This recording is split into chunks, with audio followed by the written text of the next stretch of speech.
Hello Virgo, Sun, Moon, Rising, and Venus signs. Kamusta kayo? Sana po inasa mabuti kayong kalagayan. Welcome back po sa Star Tarot.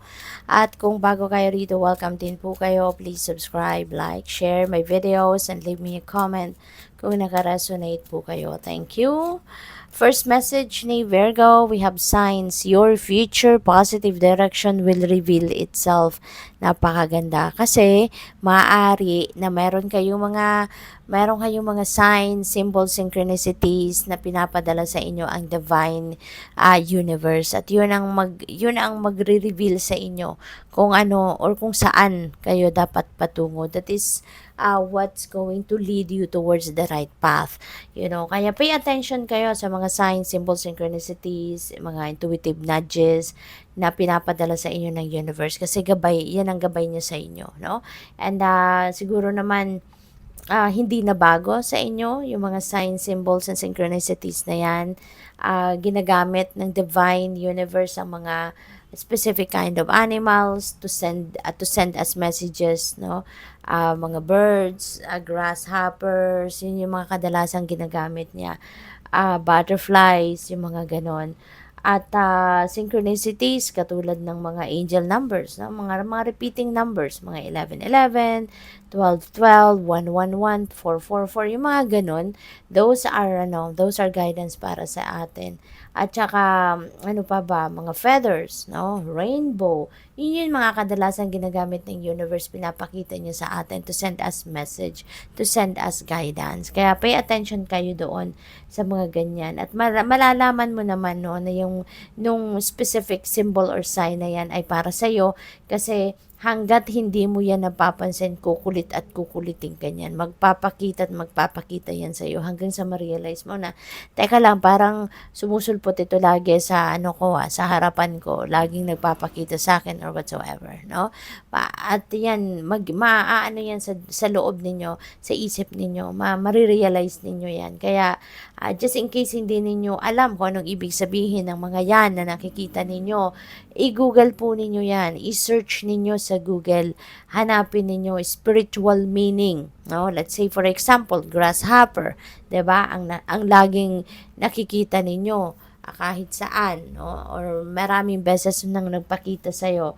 So, i-search ninyo spiritual meaning, no, ng grasshopper. At kung gusto ninyo na mas maging specific, saan ninyo nakikita, 'di ba? Maaaring may nakita kayong grasshopper sa loob ng bahay. So that is an odd place para magkaroon ng grasshopper, 'di ba?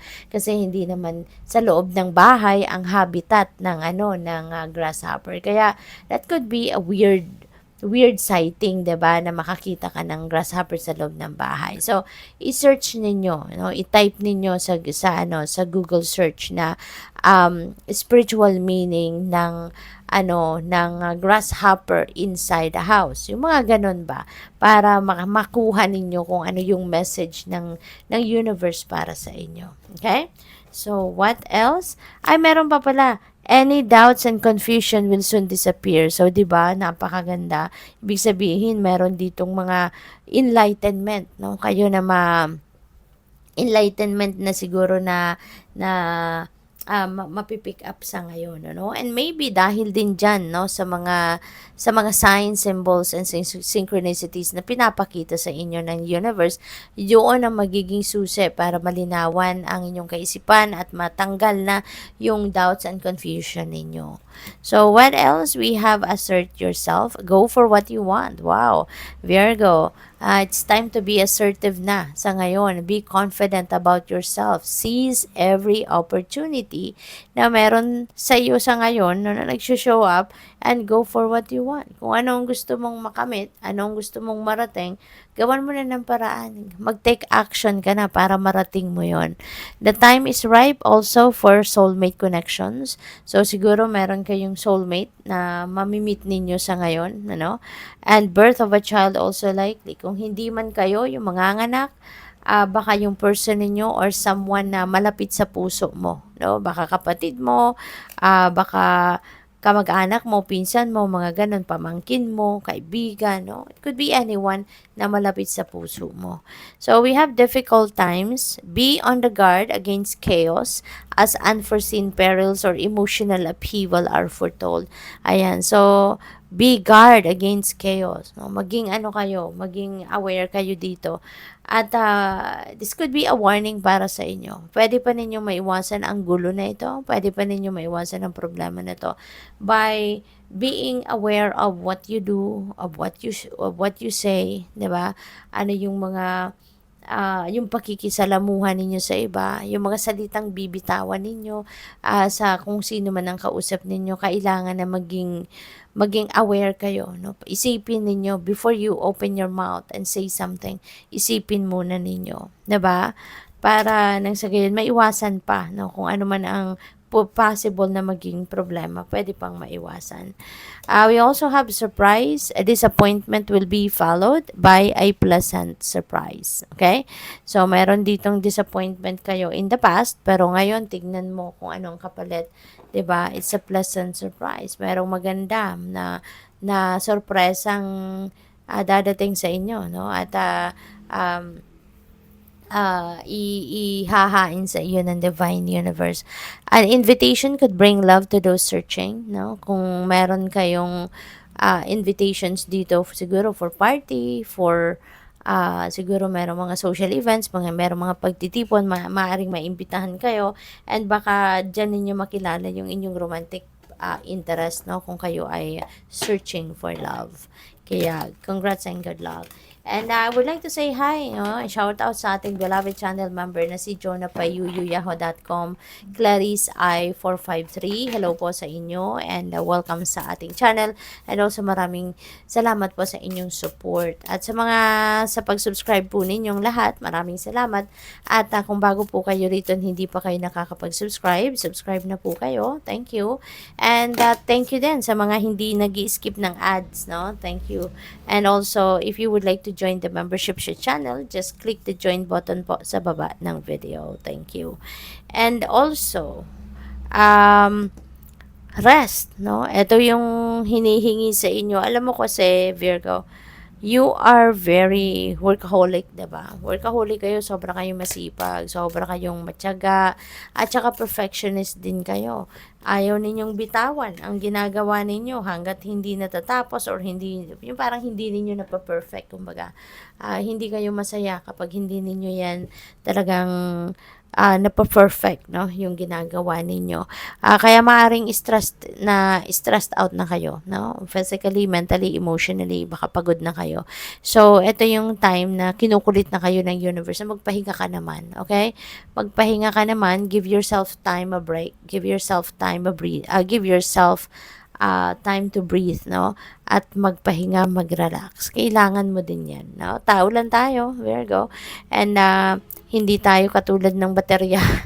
parang energizer, 'di ba? Na go lang. Kaya hindi tayo katulad noon. Tao lang tayo at meron tayong kapaguran, okay? At kapag na-hit na natin yung mark ng sobrang pagod, pwedeng ma-exhaust na tayo, pwedeng magkasakit, pwedeng magkaroon ng ma-drained kayo, no? At hindi maganda yon, 'di ba? Na masasagad ang lakas ninyo. Kaya gawa na ninyo ng paraan, okay? Magpahinga, mas siguro mas kailangan ninyong planuhin maigi ang mga activities ninyo, mga gagawin ninyo, mga schedule ninyo, yung ganun, para magkakaroon kayo ng time para makapag-replenish, makapag-rejuvenate. Give yourself time to breathe, okay? King of Wands, may promotion siguro ang iba sa inyo rito, or baka kaya siguro kayo na stress, maraming ginagawa kasi 'di ba kapag nasa managerial position kayo or nasa mataas na position kayo sa inyong trabaho, mas mataas ang position, mas maraming ginagawa, mas maraming obligasyon at responsibilidad, 'di ba? Kaya ano talaga, baka ganun ang sitwasyon ng iba sa inyo. There is a little shake-up that might happen in your life, no? Depende sa inyong sitwasyon nito with the Tower energy. Maaring mawindang kayo rito, no? Maaring ma-stress kayo rito.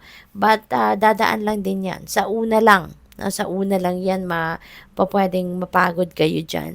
And it's because, hindi ninyo ito binalak, hindi ninyo ito ginusto, kaya hindi ninyo ito napaghandaan. Pero, at the end of the day, ikakasaya ninyo ito kung saan kayo dadalhin ng event na to. Kasi yung divine ang gagawa nito para sa'yo. No? It is the divine going to bring you to this situation. Shake up niya yung buhay mo para mapunta ka doon sa lugar kung saan ka dapat mapunta. And kapag nakarating ka na doon, no, ipagpapasalamat mo na nangyari kung ano man ang mga pagbabagong mangyayari rito. Okay? Kaya always think positive, feel positive, project positivity na para hindi ka ma, hindi ka ma, hindi ka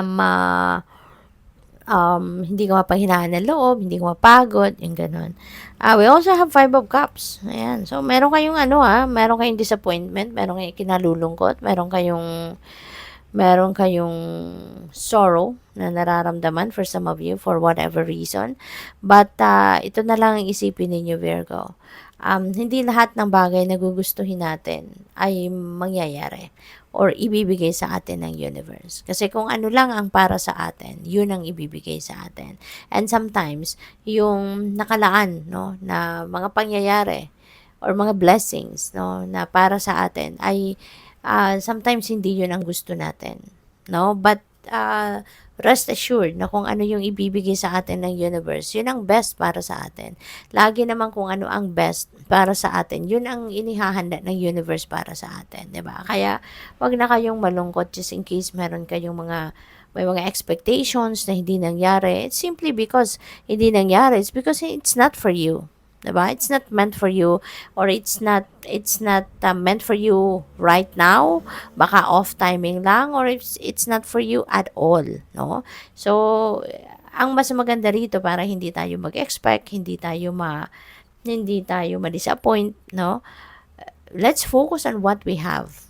No, focus na lang tayo sa kung ano ang meron tayo. Ito yung ipagpasalamat natin. Kung ano ang meron tayo, yun ang pagkaabalahan natin. Yun ang pagyamanin natin. Yun ang i-embrace natin. Yun ang i-appreciate natin. Kung ano man yung meron tayo sa ngayon. Okay? Kasi if you are going to dwell on what you don't have, no, kung yun pa rin ang iisipin mo, lagi ka talaga magkukulang. Lagi kang mawawalan at lagi kang magkukulang. Pero if you are going to focus on what you have right now, yun ang ipagpapasalamat mo, matutuwa ka kung ano ang meron ka. Tignan mo, mas marami pa ang ibibigay sa'yo kasi marunong kang mag-appreciate, marunong kang magpasalamat, at ini-enjoy mo kung ano ang meron kayo. Diba? So, good luck. Thank you for watching. Love and light. Namaste.